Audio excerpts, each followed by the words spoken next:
In our timeline, the Library of Alexandria burned and humanity lost centuries of knowledge.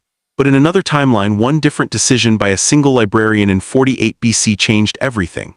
The library survived, the knowledge was preserved, and by 1500 AD that alternate Earth looked nothing like ours. They had steam engines in 800 AD. They mapped the entire world by 1100. They developed vaccines in 1300. They reached the moon in 1652. This is the story of Theon the Younger, the man who saved the library and accidentally created a civilization 500 years ahead of ours. But it's also the story of what they lost in exchange for all they gained, and why by 1700 AD, scholars in that timeline were desperately searching for a way to undo what Theon had done. Because the alternate Earth discovered something terrifying, sometimes the disasters that set us back are the very things that keep us human. Before we explore this alternate history, drop a comment below and tell us where you're watching from. Are you in Cairo, Sydney, Mexico City? Let's see how global this timeline really is. Everything you think you know about human progress is based on one catastrophic loss. When the Library of Alexandria burned, whether in Caesar's fire of 48 BC or the later destructions, humanity lost an estimated 400,000 scrolls containing knowledge from across the ancient world. We lost Greek science, Egyptian medicine, Babylonian astronomy, Persian mathematics. We lost plays, poems, histories, philosophies. Dark Ages weren't just about Rome's fall, they were about knowledge dying. But what if one person prevented that loss? What if the library never burned? What if all that knowledge was preserved, copied, and spread across the world? The answer isn't the utopia you might imagine. It's stranger, more complex, and ultimately more disturbing than simple technological advancement. Let's begin in 48 BC in Alexandria during Caesar's siege, at the moment when history split into two timelines. Theon the Younger was only 23 years old when he became the man who saved the world and possibly doomed it. He was the son of the library's chief astronomer, a brilliant scholar in his own right, and on duty the night Julius Caesar's forces set fire to the Egyptian fleet in Alexandria's harbor. In our timeline, that fire spread to the docks, then to nearby buildings, and eventually consumed at least part of the great library. In the alternate timeline, Theon made a different choice. When the fires began, the head librarian, an elderly scholar named Didymus, ordered the staff to evacuate, believing the stone building would protect the scrolls from distant flames. Most staff fled, but Theon, watching the wind patterns and understanding fire dynamics better than the old librarian, realized the danger. The wind was blowing directly toward the library. Embers were already raining down on the district. In our timeline, Theon fled with the others. In the alternate timeline, he refused to leave. Instead, he ran through the library shouting for any remaining staff, slaves, and scholars to help him. His plan was audacious and simple: remove every scroll from the sections closest to windows and doors, carry them to the underground storage chambers deep beneath the library, and seal those chambers against smoke and heat. Theon found 11 people willing to help, a mix of junior scholars, maintenance slaves, and curious students. For 3 hours while the city burned and Caesar's forces fought Ptolemy's army in the streets, these 12 people formed a human chain, passing scrolls from the endangered sections down to the sealed underground vaults. They moved approximately 40,000 scrolls, working until their hands bled and smoke choked the air. When the fires finally reached the library district, flames consumed the wooden furniture, damaged some outer sections, and filled the main halls with smoke. But the scrolls, the irreplaceable knowledge, were safe in stone chambers below ground level, protected by Theon's foresight and desperate labor. The next morning, when Didymus returned expecting to find destruction, he instead found Theon and his exhausted team sleeping among the scroll-filled vaults. The damage to the building was significant but repairable. Not a single scroll had been lost to the fire. Didymus, in gratitude and recognition of Theon's superior judgment, recommended him for immediate promotion to senior librarian. This moment, this one night of different choices, was the divergence point. In our timeline, knowledge burned. In the alternate timeline, it survived. And that survival meant the library continued to function, to collect, to preserve, and to share knowledge for centuries to come. But Theon's heroism had immediate personal consequences. The physical exhaustion from that night permanently damaged his lungs from smoke inhalation. He would live another 40 years, becoming the library's director, but he would never be fully healthy again. It was the first hint that salvation carries its own costs. Theon spent the next 4 decades revolutionizing how the library operated. Haunted by how close he'd come to losing everything, he implemented systematic copying programs. Every important scroll was copied at least 3 times.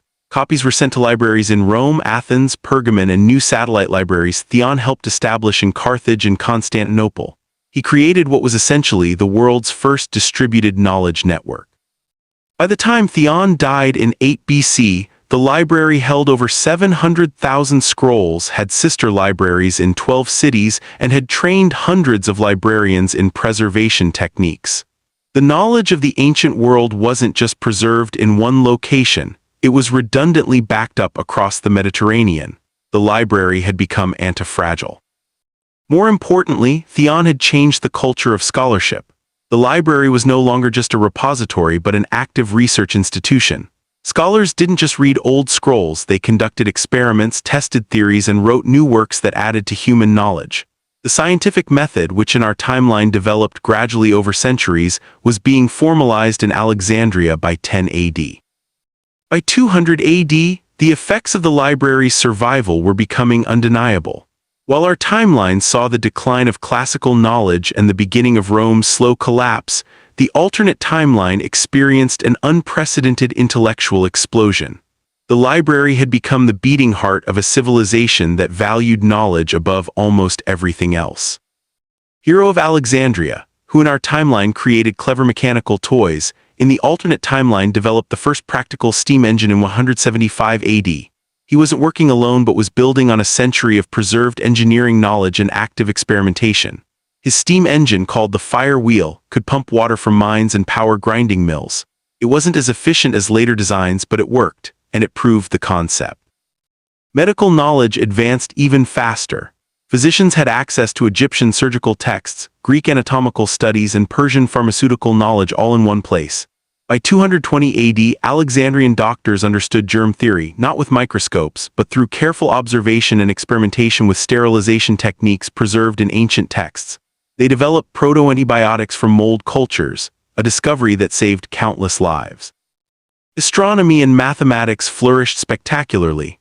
With Babylonian astronomical records, Greek geometric knowledge, and Egyptian engineering texts all available, scholars developed accurate models of the solar system by 240 AD.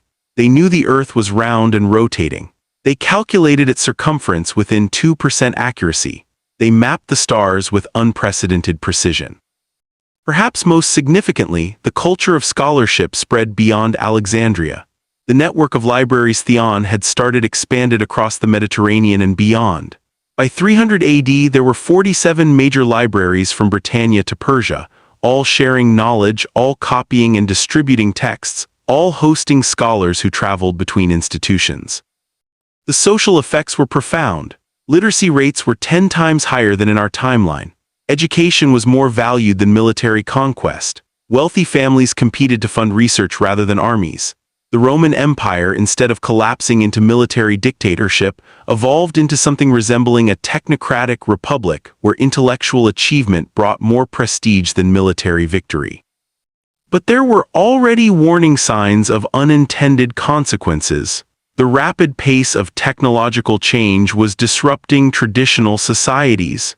Craft guilds protested against mechanical devices that threatened their livelihoods. Rural communities resisted new agricultural techniques that would displace workers. Religious leaders warned that humanity was overreaching, trying to grasp knowledge meant for gods. The most serious conflict erupted in 312 AD, not over religion as in our timeline, but over technology access. The knowledge riots began when lower classes in Rome realized that advanced mechanical devices and medical treatments were available only to the wealthy. For 3 months, mobs burned research facilities and destroyed steam engines, demanding equal access to knowledge's benefits. The riots were suppressed, but they forced a reckoning.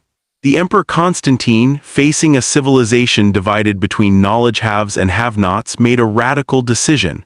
He declared that basic education and access to fundamental knowledge were rights, not privileges. The state would fund schools, libraries, and research institutions for all citizens. This decision, driven by crisis, accelerated the timeline's divergence from ours. Universal education meant a massive investment in teaching, in book production, in building schools across the empire. But it also meant a population increasingly capable of innovation. By 350 AD, the alternate Earth had literacy rates approaching 50% among free citizens, a level our timeline wouldn't reach until the 19th century. The technological progress became exponential. Each generation built on the previous one's achievements with access to both ancient wisdom and recent discoveries. They developed printing presses by 400 AD using preserved Chinese woodblock techniques and Greek engineering. Suddenly, books became common rather than rare, and knowledge spread faster than ever. By 500 AD, while our timeline struggled through the collapse of Rome and the beginning of the Dark Ages, the alternate timeline was experiencing what they called the Bright Centuries. Technology was advancing at breathtaking speed. But the first serious problems were emerging, problems that couldn't be solved with more knowledge. The environmental impact of rapid industrialization hit hard. The steam engines that powered everything from mines to mills to water pumps burned vast amounts of wood and coal. By 480 AD, forests around major cities were completely deforested.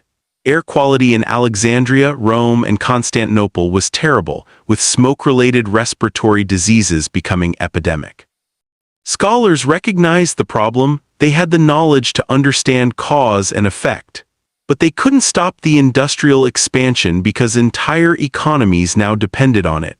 The alternate timeline was experiencing the Industrial Revolution's environmental consequences 1,000 years early without the time for gradual adaptation.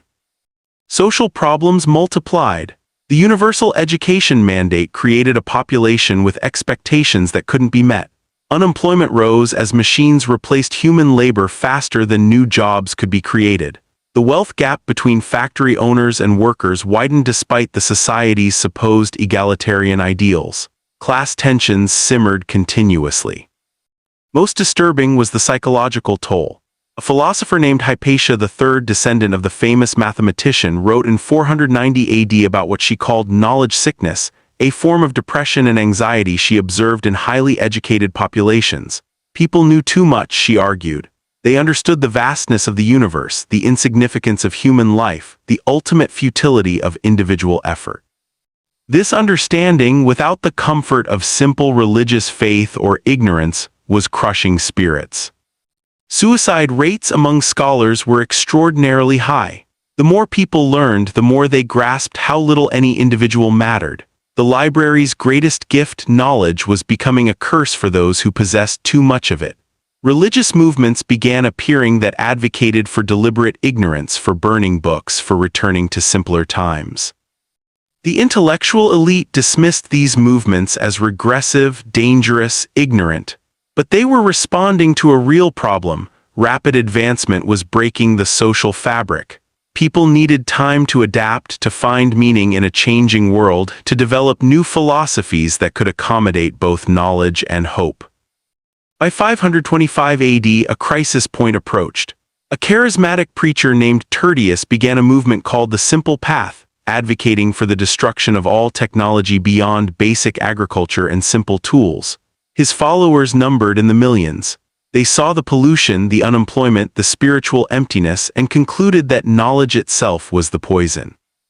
The movement turned violent in 530 AD when Simple Path followers stormed and burned the library in Carthage, destroying 200,000 scrolls. It was the first major knowledge loss since the library's original salvation 5 centuries earlier. The shock reverberated across the scholarly world.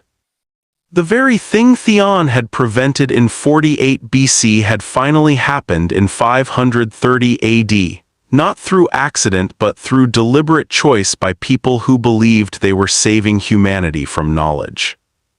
The response was swift and brutal. Imperial forces crushed the Simple Path movement with extreme violence. Tertius was executed publicly. His followers were scattered. Libraries became fortified, guarded installations. Knowledge was now protected by armed soldiers, a development that scholars found deeply troubling but necessary. But the violence didn't solve the underlying problem. Society was changing faster than human nature could adapt. Technology was advancing faster than wisdom. Knowledge was increasing faster than meaning. The alternate timeline had discovered that information without integration is dangerous. Despite the social turmoil, technological progress didn't slow, it accelerated. By 650 AD, the alternate timeline had developed technologies our timeline wouldn't see for another millennium. They had mechanical clocks, printing presses, advanced metallurgy, sophisticated medicine, and the beginnings of industrial chemistry. They were approaching what we might recognize as early modernity, 1,000 years ahead of schedule. Navigation technology revolutionized trade and exploration. With preserved Phoenician sailing knowledge, Greek geometry, and Chinese compass designs all available, ships became capable of crossing oceans reliably. By 680 AD, Alexandrian explorers had mapped the entire African coast, reached India regularly, and were preparing expeditions to discover what lay across the Atlantic.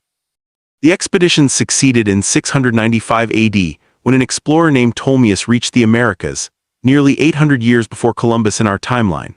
Unlike the disease-ravaged conquest that occurred in our history, the alternate timeline's contact was less catastrophic. They had preserved medical knowledge that allowed them to recognize disease transmission and implement basic quarantine measures. The death toll among indigenous peoples was still terrible, but not genocidal. The alternate Americas developed differently. Instead of conquest and colonization, there was trade and knowledge exchange. Native American agricultural techniques, particularly corn cultivation and crop rotation, were brought back to the Old World. In exchange, Old World technologies, wheels, metallurgy, writing systems spread to the Americas. By 750 AD, there were hybrid civilizations on both continents sharing knowledge across the Atlantic. Meanwhile, scientific progress continued its exponential curve. Scholars had developed advanced mathematics, including calculus-like concepts, by 700 AD. They understood chemistry beyond alchemy, recognizing elements and compounds. They had developed the scientific method into a rigorous discipline with repeatable experiments and peer review. The most dramatic breakthrough came in 780 AD when a team of scholars in Alexandria demonstrated electrical phenomena. Working from preserved Greek experiments with amber and lodestone, they created batteries, generated static electricity, and began understanding magnetism.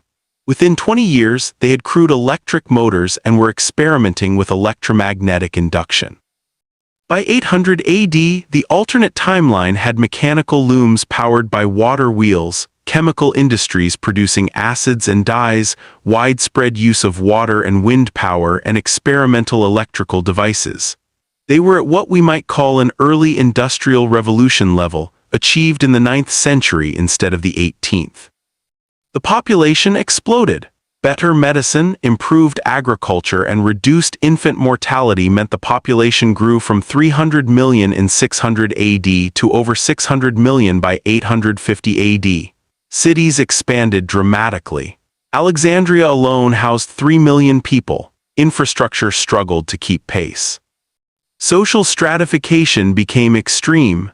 A technological elite controlled most wealth and power.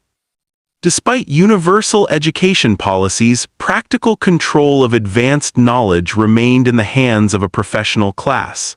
The majority of people worked in factories, farms, or service industries, using technologies they didn't fully understand, created by scholars they rarely saw. Political systems evolved to manage this complexity. The old Roman imperial system transformed into something resembling corporate technocracy. Regional councils of experts made most decisions. Elections existed but were largely symbolic. Real power resided with those who controlled knowledge, resources, and technology. Religious thought transformed completely. Traditional gods were abandoned except as cultural metaphors. Philosophy became the primary source of meaning, with competing schools offering different answers to life's purpose in a mechanical universe. Stoicism dominated among the educated. Mystery cults that promised personal significance attracted the masses. But beneath the surface progress, profound problems festered. Mental health crises were epidemic. Substance abuse was rampant. Suicide rates remained high. A sense of meaninglessness pervaded society despite material abundance. The philosophers struggled to provide satisfying answers to the question, what is human life for in a world where machines do most work and individual effort barely matters? By 950 AD, the alternate timeline had achieved what seemed like the ultimate dream, a rational, scientific civilization with technology that provided abundance, cured diseases, and conquered nature. They had fulfilled Francis Bacon's vision of human mastery through knowledge, except they'd done it 7 centuries before Bacon was born in our timeline. Life expectancy reached 60 years, double what it was in our timeline's medieval period. Infant mortality was below 10%. Famine was rare due to agricultural science and global trade. Literacy approached 90%. Almost everyone had access to basic education, healthcare, and technology. Yet happiness was elusive. Sociologists of the era documented what they called the abundance paradox. As material conditions improved, psychological well-being declined. Depression rates were highest among the wealthiest, most educated populations. The philosopher Aurelius Magnus wrote in 965 AD, "We have conquered nature but lost our souls. We understand everything but find meaning in nothing." The arts reflected this malaise. Literature became dark, existential, obsessed with meaninglessness. Music was mathematical and cold. Architecture was functional but soulless. The human spirit, it seemed, needed struggle, mystery, and limitation to produce beauty and meaning. Religious revivals swept across the civilization cyclically, each promising a return to simpler times and deeper meaning. But they couldn't compete with the material benefits of technological civilization. People complained about spiritual emptiness while enjoying medicine, comfortable homes, and abundant food. The revivals always collapsed when adherents had to choose between principles and comfort. Scientific progress continued regardless of the social malaise. By 1000 AD, scholars understood optics well enough to create telescopes. They improved steam engines to remarkable efficiency. They developed early theories about evolution and natural selection. They were beginning to grasp atomic theory through chemical experimentation. The telescopes revealed that Earth was just one planet among many, orbiting an ordinary star in an incomprehensibly vast universe. The reaction was culturally devastating. Where our timeline had centuries to gradually absorb the implications of Copernican cosmology, the alternate timeline had it all revealed in one generation. The psychological impact was crushing. An intellectual movement called nihilism emerged in 1020 AD, arguing that life had no inherent meaning, that the universe was indifferent to human existence, and that all endeavors were ultimately futile. It spread like wildfire among educated populations. Suicide rates spiked. Birth rates plummeted. Why bring children into a meaningless universe? Governments responded with what they called meaning initiatives, state-funded programs to create purpose through art, philosophy, and community projects. It was well-intentioned but ultimately bizarre, technocrats trying to engineer meaning the same way they engineered machines. The programs failed spectacularly. By 1100 AD, the alternate timeline faced an unprecedented crisis, a technologically advanced civilization suffering from collective existential despair. They had everything except a reason to continue. Population growth had stalled. Innovation continued but with less enthusiasm. Society was wealthy, educated, and profoundly depressed. A small group of scholars began asking a forbidden question: had the library's survival been a mistake? Would humanity have been better off with less knowledge, more mystery, more struggle? They called themselves the Forgetting Society, and they started researching something radical: whether knowledge could be deliberately unlearned. The alternate timeline reached space in 1152 AD, exactly 500 years before our timeline.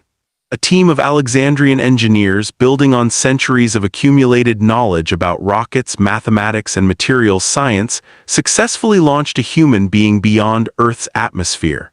The achievement was celebrated globally, but the celebration felt hollow. The astronaut, a scholar named Julia Celerides, reported looking down at Earth from the edge of space and feeling not wonder but profound loneliness. "We are so small," she wrote in her memoir. "So alone, so insignificant. I saw the beautiful blue sphere and understood. We are prisoners on a rock, hurtling through infinite nothing, and all our knowledge cannot change that fundamental isolation." Her melancholic description became the defining quote of the era. The space program continued. They established orbital stations by 1200 AD and reached the moon in 1248, but each achievement reinforced cosmic insignificance rather than human grandeur. The moon landing was witnessed by billions through image transmission technology they'd developed, and the collective reaction was existential dread.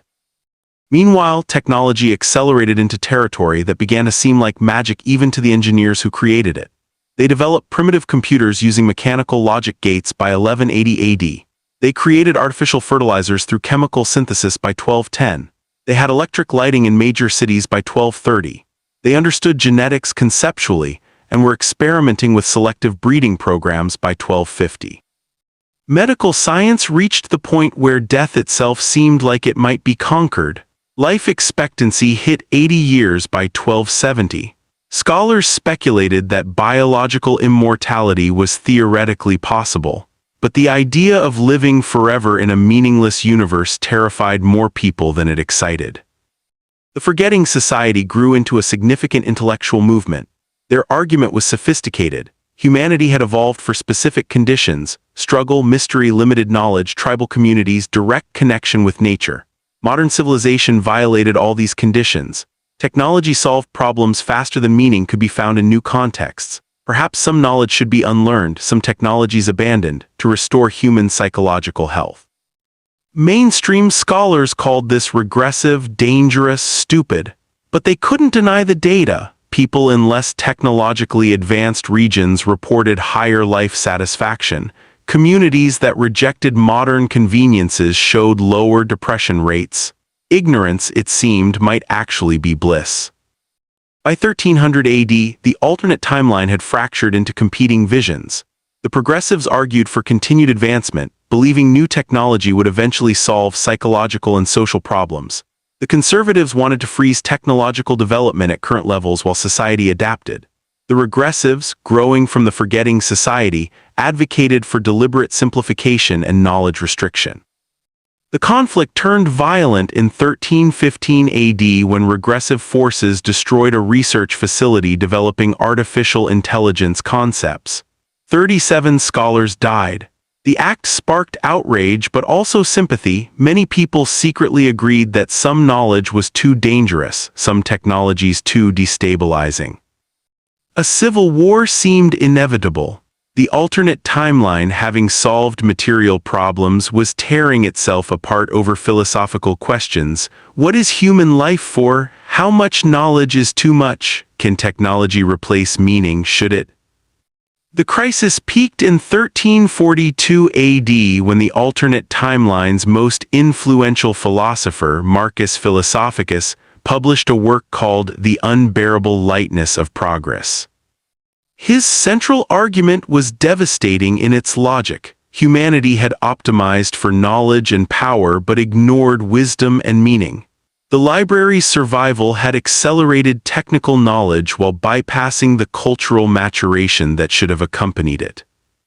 Marcus argued that our timeline's dark ages, though terrible, served a function. They forced humanity to grapple with fundamental questions of meaning, purpose, and value in the absence of easy material answers. Religious thought deepened. Philosophy explored meaning systematically. Art and literature plumbed human experience. These weren't distractions from progress, they were necessary foundations for handling progress wisely. The alternate timeline had skipped this maturation. They had the tools but not the wisdom, the power but not the purpose, the knowledge but not the meaning. Marcus's conclusion was radical. They should voluntarily enter a bright, dark age, maintaining basic technology but deliberately limiting further advancement for several centuries while culture caught up. The book sparked the most intense debate in human history. Millions marched in support of the Great Reversal, as it was called. Millions more protested against it, arguing it would be civilizational suicide to voluntarily limit knowledge. The progressives warned that any pause would be permanent, that humanity would lose its competitive edge against future challenges. The debate was resolved not through consensus but through catastrophe. In 1356, an experimental power facility using early nuclear principles suffered a meltdown, releasing radiation across a major city. The death toll exceeded 100,000. The disaster proved the regressives' point. Some knowledge developed without sufficient wisdom was existentially dangerous. Public opinion shifted decisively. In 1360, the Global Council voted to implement the Great Reversal. They would maintain current technology but ban research into artificial intelligence, advanced genetics, nuclear physics, and several other fields deemed too dangerous for current cultural maturity. They would redirect resources from technological advancement to philosophy, arts, ethics, and meaning creation.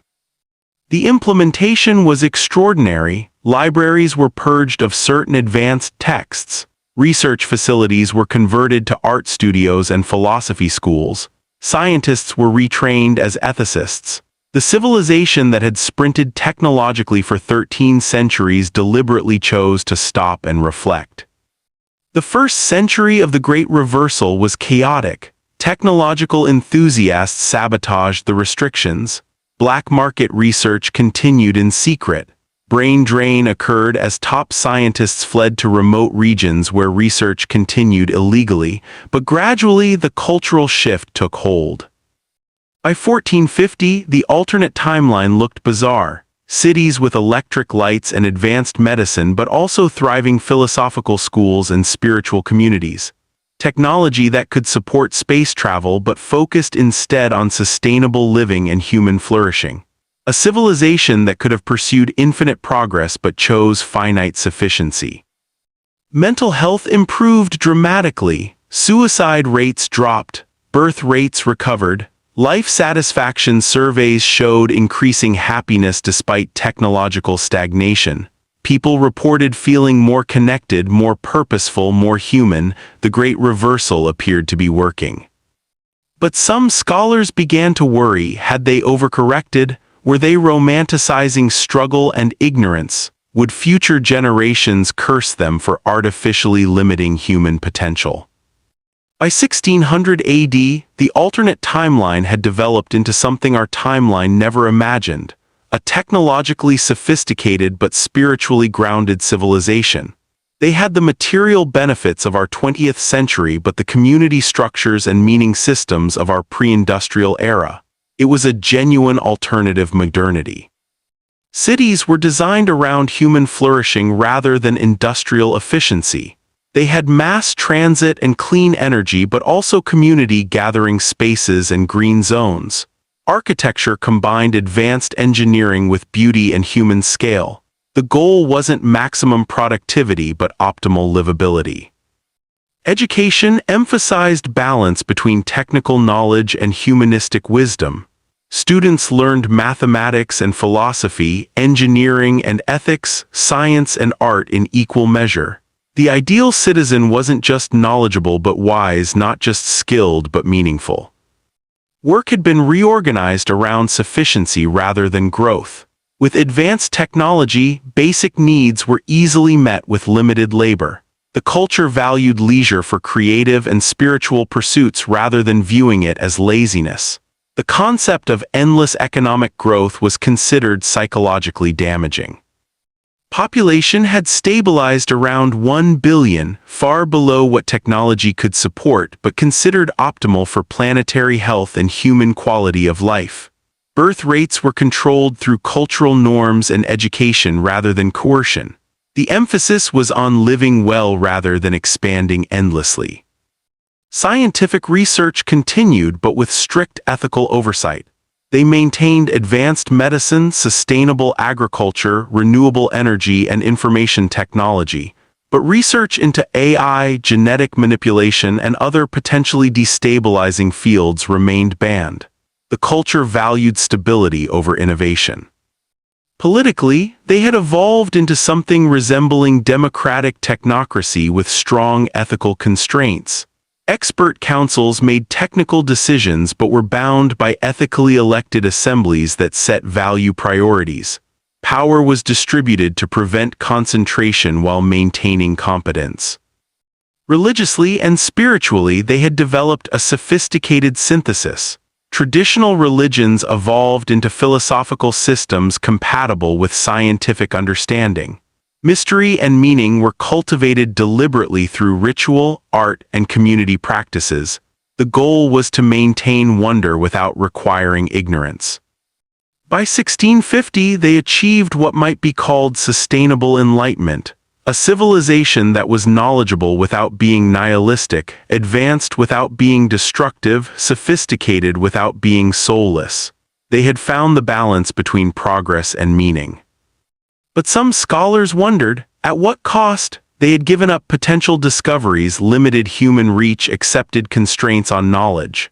The moon base established in 1248 was still the furthest human outpost. No Mars missions, no deep space exploration, no pursuit of cosmic understanding.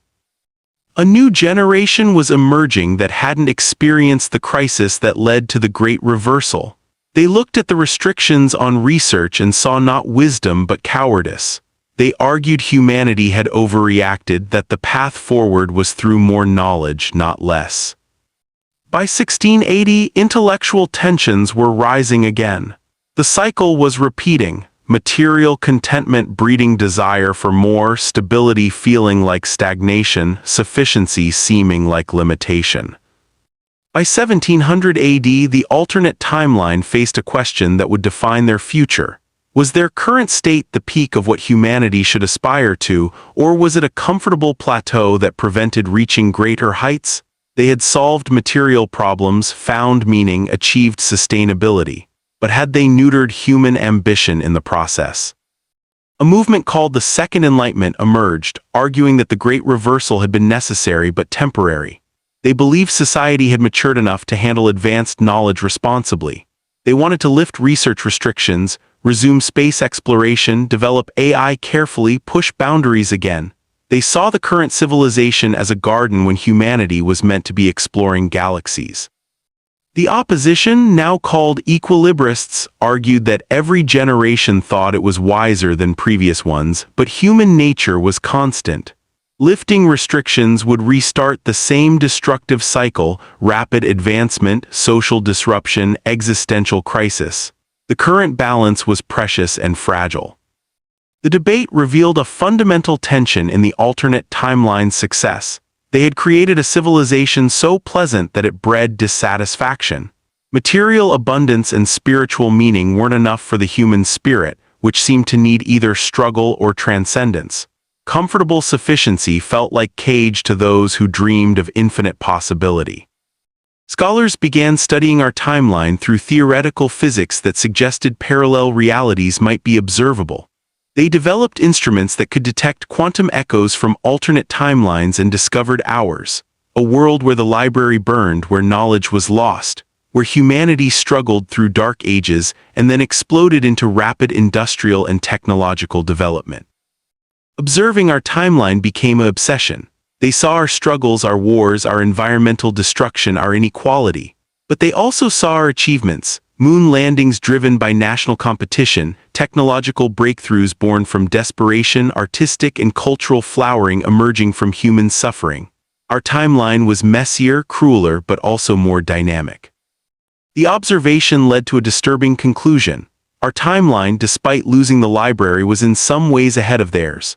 Our crisis-driven innovation had produced technologies they'd banned. Our competitive international system, though dangerous, generated advancement they deliberately limited. Our suffering had created profound art, philosophy, and cultural depth that their comfortable civilization struggled to match. The most troubling discovery was that our timeline seemed happier on average. Despite less material abundance, our populations reported life satisfaction similar to theirs. Struggle, it seemed, could generate meaning as effectively as philosophical sophistication. Limitation could inspire creativity as much as knowledge could. This revelation split the alternate timeline into three camps. The progressives wanted to resume advancement, arguing they'd been too cautious.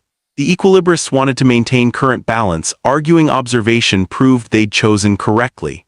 And a new faction, the regressives, argued they should go further backward, that even their current technology was too much, that they should return to agrarian simplicity.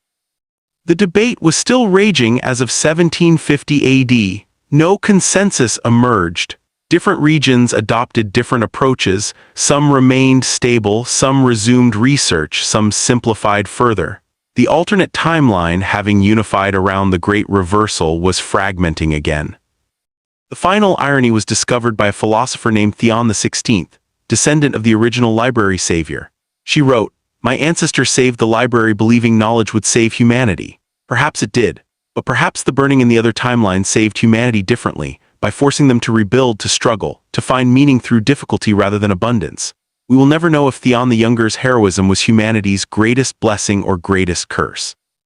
Perhaps it was both, perhaps all blessings are. The alternate timeline never reached a final answer about whether the library's survival had been good or bad for humanity. They lived in a world of greater knowledge but wondered if they'd lost something essential in gaining it. They had comfort but longed for purpose. They had answers but missed mystery. They had conquered nature but felt disconnected from it. By 1800 AD, some scholars were seriously discussing whether they should deliberately destroy their own knowledge, creating an artificial dark age to reset civilization. Others wanted to push forward into transhumanism and beyond. Most simply tried to live well in the world they had, grateful for its blessings, accepting its limitations, wondering forever about the road not taken. The question remained unanswered. What if the Library of Alexandria never burned? The answer, it turned out, was more complicated than utopia and darker than dystopia. It was an alternate path with its own triumphs and tragedies, its own wisdom and blindness, its own possibilities and limits. And in the end, perhaps that's the real lesson. Every choice carries consequences we cannot fully predict. Every blessing contains a curse. Every solution creates new problems. The library's survival saved knowledge but couldn't save humanity from itself, from the eternal struggle to find meaning in existence, to balance progress with wisdom, to be both rational and fulfilled. The alternate timeline discovered that perfect civilization is impossible not because of lack of knowledge, but because human nature contains contradictions that no amount of wisdom can resolve. We need both stability and change, both meaning and mystery, both comfort and challenge. Any world that optimizes for one loses the other. If you liked this mystery, you won't believe the next one.